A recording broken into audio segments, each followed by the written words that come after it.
Eu vou convidar os irmãos a abrirem suas Bíblias lá em Marcos, no capítulo 4,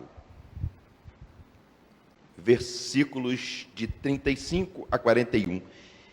Quando o pastor me convidou para estar aqui hoje à noite com os irmãos, esse texto veio direto na minha cabeça e eu pensei, já falei sobre esse texto uma vez, há anos atrás, na nossa igreja.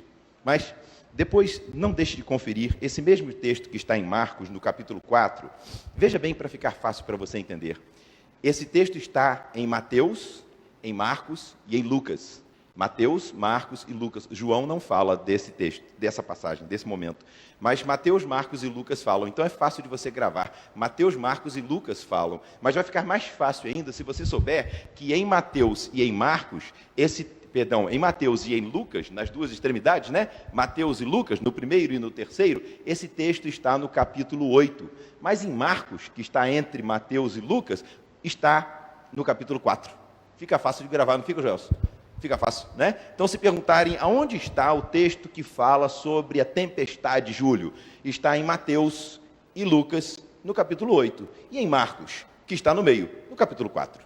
Tá certo? Fica fácil de lembrar. Sim, é importante, porque a gente vai guardando a mensagem da palavra de Deus e fica fácil de você, voltando para casa hoje, poder junto com o Senhor, você sozinho também, sentar e ler sobre esse texto junto com o Senhor. Naquele dia, sendo já tarde, disse-lhes Jesus: passemos para a outra margem. Deixando a multidão, eles o levaram consigo, assim como estava, no barco. Havia também com ele outros barquinhos. Ora, levantando-se grande vendaval e as ondas se arremessavam contra o barco, de modo que já estava a encher-se. Jesus estava na polpa, dormindo sobre uma almofada. Os discípulos o despertaram, dizendo: Mestre, não te importa que pereçamos? Ele, despertando, repreendeu o vento e disse ao mar: Cala-te, aquieta-te. Então o vento se aquietou e houve grande bonança. Ele disse aos seus discípulos: por que sois tão tímidos? Ainda não tendes fé? Eles sentiram grande temor e perguntaram uns aos outros: quem é este que até o vento e o mar lhe obedecem? Vamos voltar ao texto. Já lemos, vocês já entenderam, e agora vamos devagarinho lendo o texto de novo. Mas para ler esse texto de novo, eu gostaria que você agora fizesse a leitura de novo comigo, mas vamos nos colocar nesta situação. Não vamos fazer agora uma interpretação teológica profunda deste texto. Não. Nós vamos entrar neste barco junto com Jesus. Nós agora vamos entrar com Jesus e vamos ver, eu convido você a entrar mesmo neste barco agora junto com Jesus. Deus nos deu a inteligência, a imaginação, a condição de fazermos isso, para podermos sentir também aquilo que aqueles homens sentiram. Eu gostaria profundamente de poder sentir de verdade o que aqueles homens sentiram.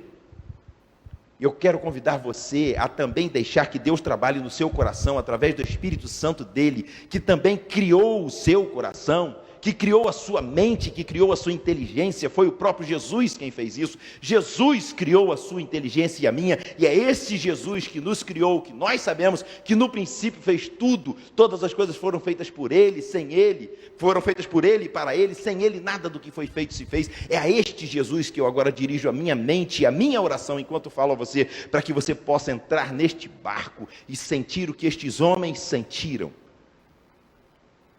Naquele dia, sendo já tarde, Jesus disse: passemos para a outra margem. Eles estavam nas margens do mar da Galileia, do lago de Genezaré. O mar da Galileia, como ele é mais conhecido, na verdade, minha irmã, ele é um lago, ele não é um mar.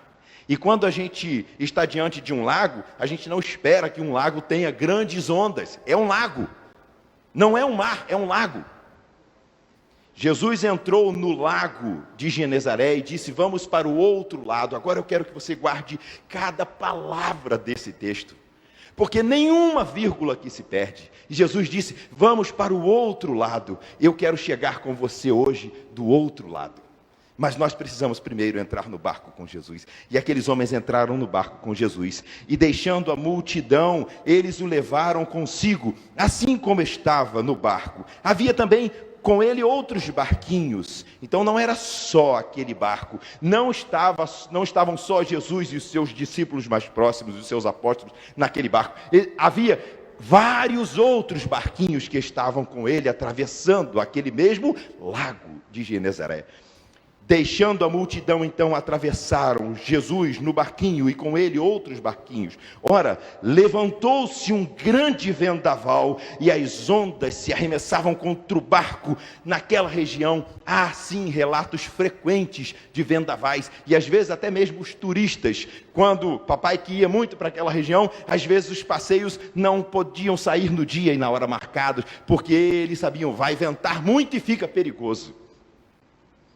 Mesmo sendo num lago, vai ventar muito e fica perigoso. Levantou-se então um grande vendaval e as ondas se arremessavam contra o barco, de modo que já estava a encher-se. Jesus estava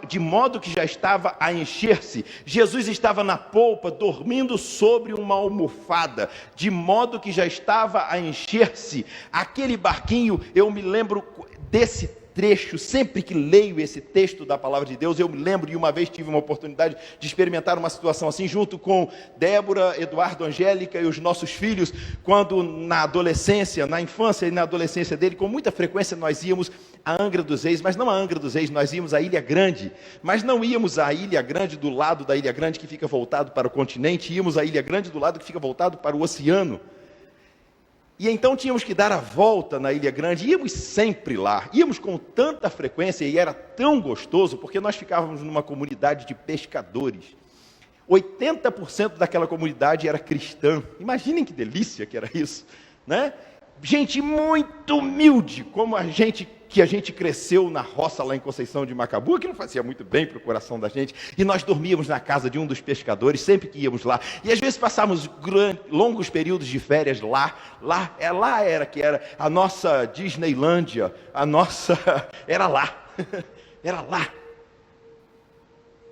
E um dia eu chamei Eduardo e Angélica e as crianças deles e fomos, mas nós saímos daqui de madrugada, bem cedinho, pegamos o barco, chegamos lá bem cedinho, pegamos o barco e atravessamos para o outro lado, passamos um dia maravilhoso, e depois de noitinha, quando já estava anoitecendo, nós pegamos o barco de volta, o mesmo pescador que sempre nos levava. Eu tive a bênção de poder operar esse rapaz aqui, depois de um acidente que ele sofreu lá, e ele veio aqui, e vindo aqui ele me perguntou: doutor, o senhor não iria lá na minha casa conhecer a minha mãezinha? Conhecer a minha vozinha? E eu disse: rapaz, onde você mora? Ele falou assim: eu moro do outro lado da Ilha Grande, numa regiãozinha chamada Provetá. Eu falei assim: eu vou. Assim, o senhor vai, doutor? Assim, eu vou. E eu fui mesmo com a Débora da primeira vez, mas já fui pronto para descer e voltar, porque eu achei que ela não ia gostar. Pastor, no primeiro dia, logo de tarde, Débora sumiu. Eu falei assim: que de Débora? E Débora nada de voltar, e Débora nada de voltar. Daqui a pouco volta Débora: minha filha, onde você estava? Eu fui passear pela ilha. É mesmo? Você estava fazendo o quê? Meu filho, eu vi umas casinhas aqui que estão abandonadas e estão até à venda. Eu falei assim: o quê? Meu coração descansou muito. Eu falei assim: agora ela vai querer ficar, ela gostou. E nesse lugar nós muitas vezes passeamos por aqueles mares ali junto com aquele pescador. Certa vez estávamos então com o Eduardo lá, e quando voltávamos já de noite, o vento começou a bater forte, começou a chover forte, e as águas estavam batendo firme do barco, e o barco estava sacudindo muito. E de verdade, queridos irmãos, eu fui lá para a polpa do barco, e chamei Eduardo, e chamei os meninos, e fomos lá para a polpa do barco, e eu perguntei para eles: como é que Jesus conseguia dormir numa tempestade, molhando tanto como nós estamos molhados aqui agora? Mas Jesus estava dormindo, descansando, tranquilo na polpa do barco, e aquele barco estava quase indo a pique. E eu perguntei para eles: como é que Jesus podia dormir? Está vendo? E a onda vinha e batia e enchia o barco e saía pela beirada, e batia e enchia o barco e saía pela beirada, e nós ali tomando toda aquela chuvarada e as ondas batendo na gente. Eu imagino que Jesus estivesse num barquinho, no máximo do tamanho daquele barquinho. E depois eu fui lá com o marinheiro e perguntei para ele: rapaz, deixa eu te perguntar uma coisa, por que você está entrando na onda desse jeito e você não entra desse jeito? Eu sabia que ele estava entrando do jeito certo, mas na minha imaginação ele tinha que entrar num ângulo diferente para atacar a onda. onda de frente logo. E ele disse, se eu fizer assim, o barco vira. Se eu entrar de lado também, o barco vira. Mas se eu entrar assim, ó, com ele nessa posição, eu estou em relação ao vento desse tal jeito e daquele outro jeito, e eu consigo passar por cima das ondas e elas não tombam o barco. Que riqueza! Que se fosse eu pilotando aquele barco, ele já teria afundado há muito tempo. Graças a Deus não era eu, nem Eduardo tampouco. Quem pilotava aquele barco sabia o que estava fazendo. Mas também aquele rapaz nos chamou para sairmos de lá e sairmos um pouco mais cedo, porque ele disse, vai chover e vai ventar forte, eu estou preocupado, precisamos voltar. De uma outra vez eu estava também em Saquarema, e eu gostava muito de andar de skate, eu andava muito de skate com os meus filhos, mas caí numa pista de skate, pastor, e machuquei o ombro, e eu fiquei pensando, não posso mais andar nesse negócio, estou velho, vou arrumar um skate que não tenha rodinha, e que caia numa pista que seja de água, porque assim eu não me machuco. Eu fui aprender a surfar, e cheguei e chamei um rapaz que era professor lá, e esses dias até vi esse rapaz na televisão. Eu chamei aquele rapaz para nos ensinar a surfarmos, e um dia estava lindo, maravilhoso, e eu olhei para o mar, e falei assim, esse é o dia ideal, as ondas estão fraquinhas, para quem não sabe surfar como nós, vai ser ótimo, ele vai nos ensinar. E eu cheguei para ele e perguntei, rapaz, você pode nos ensinar? E ele estava sozinho, não tinha nenhum aluno com ele, e ele disse, posso sim, mas hoje não. Eu falei, por quê? Você não tem mais horário? Não. Ele falou assim, eu tenho horário, eu só não tenho tempo. Como assim? Não entendi. É porque daqui uns 40, 50 minutinhos vai bater um vento forte aqui, vai virar esse mar todinho, vai chover e não vai ficar bom para o senhor. Amanhã eu faço. Eu olhei, meus irmãos, aquele céu azul, azul, azul, azul. Eu falei assim, esse rapaz não está afim de dar aula, não. Mas ele era muito bom, eu falei assim, eu volto amanhã. E fui embora para casa um pouco triste e no meu coração, achando que entendia de alguma coisa. Não custou muito, cheguei em casa, bateu um vento forte, uma chuva forte, eu voltei para a praia para ver como estava aquele mar, e realmente não dava para a gente nem chegar perto, nem pegar um jacaré, que dirá aprender a surfar. E eu mais uma vez fiquei pensando, nesses homens, eles conheciam, e depois no outro dia eu perguntei àquele rapaz, por que você me disse? O que você via que eu não via? E ele começou a me ensinar um monte de coisa, aquelas nuvens lá me diziam assim, aquele vento quando bate, lembra que as ondas lá no fundo estavam de tal jeito, assim, assim, assim? E eu fiquei olhando, falei assim, que coisa, né? Estes homens que estavam com Jesus também conheciam o mar e o vento desta mesma forma. E por isso, meus queridos irmãos, por conhecerem tanto, por serem tão seguros de si, por estarem tão firmes, como todos esses exemplos que dei a vocês, Jesus estava na polpa, dormindo sobre uma almofada, e os discípulos o despertaram, dizendo, mestre, não te importa que pereçamos? Olha a que ponto chegaram. Mestre, nós já vamos morrer. Não há nada que o Senhor possa fazer? Não te importas que pereçamos? O Senhor não liga para o fato de que já estamos morrendo? De certa forma não havia mais nenhum recurso para aqueles homens, a não serem gritarem, meu Deus! Como muitas vezes até os que dizem não crerem em Deus, dizem na hora do sufoco, Deus, meu Deus! Como essa palavra sai fácil da boca, até do que diz não crer em Deus, quando a coisa aperta, Júlio, quando não tem mais recurso, a gente grita, meu Deus! Mas aqueles homens, assim como eu e você, e eu digo assim como eu e você, porque eu não imagino que sendo como eles, se eu conhecesse tanto o mar como eles, se eu conhecesse tanto as coisas da vida como aqueles homens conheciam, eu acho que eu também, com a minha própria força, conduziria o barco da minha vida. Mas houve um momento em que eles não conseguiam mais conduzir o barco da própria vida e perceberam que ia a pique, que eles iam afundar, perceberam que a morte era iminente, então eles gritaram, meu Deus! E Jesus, despertando, repreendeu o vento e disse ao mar, cala-te e aquieta-te. Tem momentos na sua vida e na minha, que às vezes a gente tem, eu não sei se na sua, mas na minha eu já tive muitos, de momentos e situações em que eu tinha certeza que não havia mais solução para aquela situação. E não sabia mais nem mesmo como orar, pastor. Não tinha mais forças para orar. Então só me restava silenciar a voz, tirar a mão do remo. Eu sempre disse a um amigo meu, anestesista: rapaz, quando a coisa aperta, eu me lembro sempre de uma palavra da Bíblia Sagrada. E eu falava sempre desse trecho para ele. Este homem passou por uma doença gravíssima e hoje está curado. Mas num dos momentos do seu tratamento, em vários momentos do seu tratamento, ele disse: amigo, eu estou quietinho, não dou notícia, não falo nada, porque eu recolhi o remo e eu estou na mão do meu Senhor. Este mesmo homem que era ímpio, voltando de um dos seus tratamentos que fez no exterior, disse a um grupo de amigos e médicos: duas coisas o câncer fizeram comigo. Fizeram sentir a morte bem perto e ela hoje anda do meu lado. E a outra coisa é que Jesus não anda perto, Ele está em mim. Graças a Deus por isso. A tempestade às vezes é aquele momento que Deus usa para sacudir a minha vida e a sua. Se você tomar a sua Bíblia mesmo e abrir a sua Bíblia em Mateus 10, no versículo 30, você vai ver uma coisa que, estando nesse barco com Jesus, você não pode se esquecer.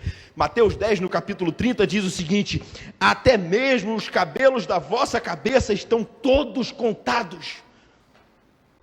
Até mesmo o cabelo de vossas cabeças estão todos contados. Ele diz o seguinte no versículo 29, não se vendem 2 passarinhos por uma pequena moeda? E nenhum deles cairá em terra sem a permissão do vosso Pai. Deus é assim mesmo. Os passarinhos, quando caem no chão, Deus está vendo. As estrelas incontáveis para a nossa mente, Ele as conhece todas e as chama cada uma por seu nome. Contar os cabelos de sua cabeça ou de minha cabeça é muito menos extraordinário do que conhecer o nome de todas as estrelas do universo, cada uma pelo seu nome. Muito mais precioso do que um passarinho é você e sou eu, somos nós, cada um de nós. O barco da sua vida não está agitado sem que Jesus conheça. E também o barco de sua vida não está agitado sem que Ele tenha o poder para dizer: cala-te e aquieta-te. Talvez os mais jovens não tenham vivenciado isso, mas eu acho que os mais velhos aqui já vivenciaram. Momento em que você não pode mais fazer nada e tem certeza, às vezes a gente chega a ter certeza de que Deus também não vai fazer. Mas não tendo outro recurso, você tira a mão do remo e chama Jesus para a sua vida.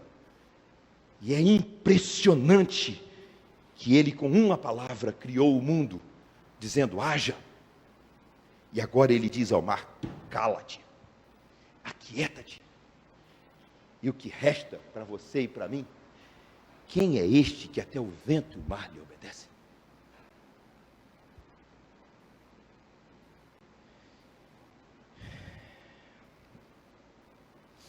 Existe um restante do trecho que eu estou lutando para ler, mas não vou ler, por obediência. Eu já fui para o final do texto. Quem é este que até o vento e o mar lhe obedecem? Eu não vou ler o versículo 40 e o início do versículo 41. Mas eu vou convidar você a, nesse barco da sua vida, não deixar Jesus dormindo.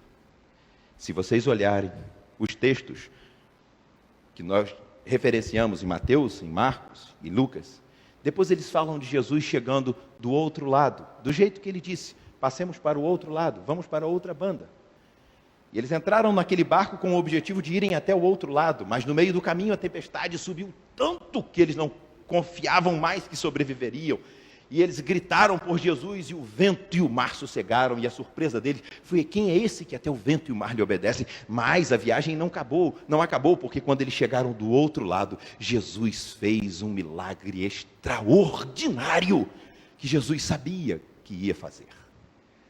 Mas entenda que no espaço entre a tempestade, o local onde a tempestade estava acontecendo, aquele lugar onde Jesus acalmou o vento e o mar, Depois daquele local até o outro lado, aqueles homens tomaram os remos nas mãos de novo e continuaram ou voltaram a conduzir as suas vidas. Só que agora as suas vidas não estavam mais sendo conduzidas por sua sabedoria, por sua inteligência, por seu conhecimento, por sua força, por seu poder. Jesus saiu da proa e saiu da polpa do barco e foi para a proa do barco. E agora é Jesus quem está conduzindo, assim como o salmista diz: aplana, Senhor, os meus caminhos. O vento e o mar que sacudiram aquele barco, agora estão em absoluta tranquilidade, porque o Senhor é quem está dirigindo. Agora é a autoridade do Senhor que vai adiante. Por isso, meu irmão, eu encerro a mensagem. Quem é este que até o vento e o mar lhe obedecem? Mas a mensagem não encerra aqui. A mensagem encerra com uma ordem do Senhor para o seu coração e para o meu coração. Não pasmes, não te espantes, porque eu, o Senhor teu Deus, serei contigo por onde quer que andares. Tão somente esforça-te e tem muito bom ânimo. E encerro a mensagem com o testemunho de uma jovenzinha de 12 anos, que acabou de perder o seu pai, membro de um dos nossos grupos de estudo bíblico.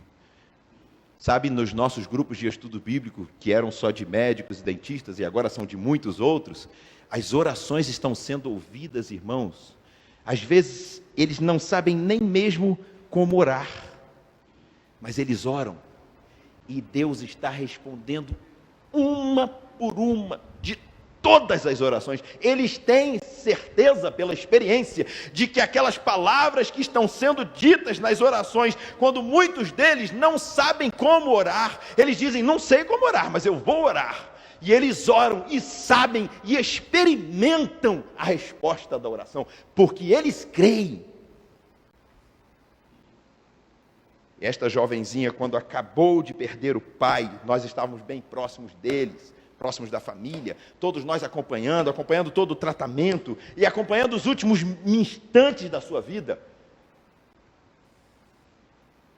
Aquela jovenzinha, logo depois da morte do pai, eu achei que eles não fossem entrar e participar do grupo, estavam elas lá, as duas menininhas gêmeas, e a mamãe do lado assistindo, e ela disse: tio Edelto, eu queria pedir uma oração. Nós temos sempre 2 momentos de oração. Eu queria pedir uma oração.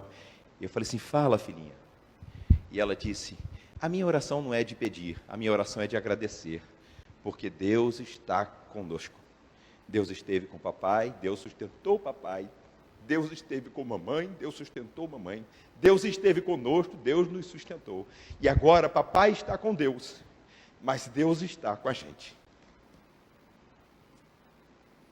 E nós estamos felizes pela presença de Deus no coração da gente. Depois que ela terminou de falar isso, todos nós ficamos em silêncio, sem saber nem como fazer uma oração. Já estava feita a oração. Quem é este que até o vento e o mar lhe obedecem? Não deixe o repórter te entristecer. Não deixe o noticiário te entristecer. Não deixe o perigo te entristecer. Não deixe nem mesmo a morte entristecer você. Esteja seguro. Não caia um fio de cabelo de sua cabeça sem que Deus esteja cuidando. Esteja seguro. Assegure-se de que aqueles que estão com você também conheçam e ouçam falar de Jesus, para que eles também não partam daqui sem conhecerem Jesus. Porque se um de nós partir daqui, que seja um conforto para todos os outros que ficarem, o sabermos com certeza que este querido agora está no céu. Que Deus nos abençoe. Do outro lado dessa tempestade, queridos irmãos, Jesus está nos aguardando já. Na verdade, a bênção, o milagre, a riqueza, não se apartaram de nós, e também não estão lá na outra margem, estão conosco no barco de nossas vidas, está no seu coração, porque em 1 Coríntios capítulo 3, versículo 16. Deus mesmo diz: não sabem vocês que vocês são o templo do Espírito Santo de Deus e que o Espírito Santo de Deus habita em vocês? Não sabem vocês que Deus habita no barco da sua vida?